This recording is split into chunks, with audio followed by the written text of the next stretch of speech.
ఏమైనా సాయం చేయాలి అడిగాము, ఏమొద్దు కానీ నా కష్టమని బతుకుతానని చెప్పింది. నిజం గ్రేట్.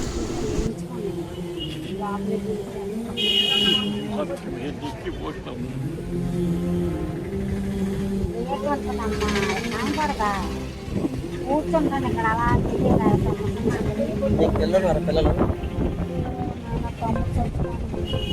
తమ్ముడు చనిపోయాడా? అయ్యా, ఇంకెవరున్నారు నీకు? ఎంతమంది? ఇద్దరు పిల్ల అయిపోయా? 6 పిల్లలా? 6 మధ్యలో బతుకుతారా? నీ మధ్య ఎవరో బతుకుతావు? ఒక్కడే ఉన్నావా? నీకు సొంత ఇల్లు ఉందా? ఎంత కడతావు? ఎంత? అద్దెవ్వా, మీ అమ్మలే ఫోన్లే. నీకు పెన్షన్ వస్తుందా? ఎంత వస్తుంది? ఫోన్లే బాగుంది. ఫోన్లే 4,000 ఇది అలా సరిపోతుంది.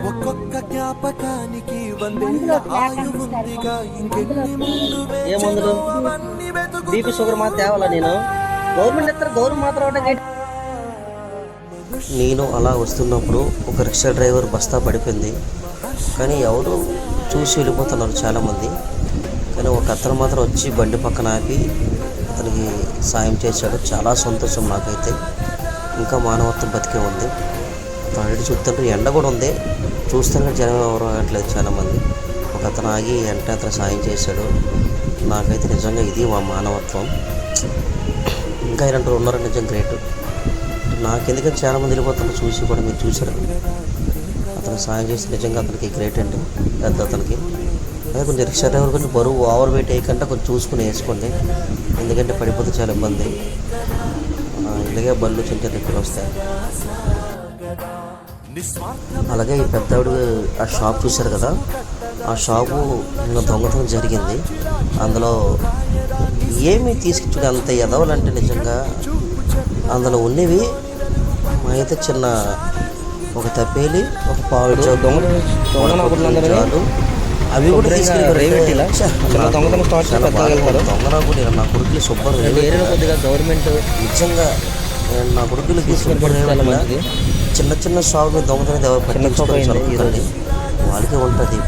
ఇప్పుడు పెద్ద షాపులు అయితే మా ప్రభుత్వం కోరుతుంది ఏంటంటే సెంటర్లు అంటే కొన్ని సీసీకెళ్ళి పెట్టండి.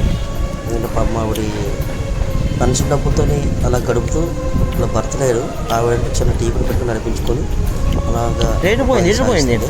అందులో ఆవిడ దొంగతనం చేస్తే చాలా ఇబ్బంది పడి ఒక గిన్నె చిన్న తప్పేళ్ళు అని టీవీ చెప్తాను.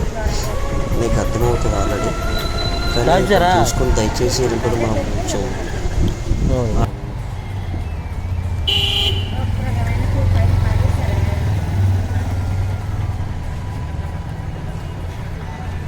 రోజుకి ఎంత అవుతుంది? లీటర్ పాలు తెస్తావా? ఎంత అవుతుంది లీటర్ పాలు?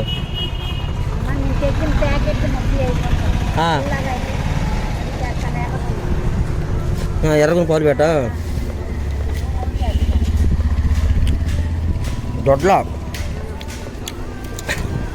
ఎంత అవుతుంది అమ్మి తెలగా? ఇంకా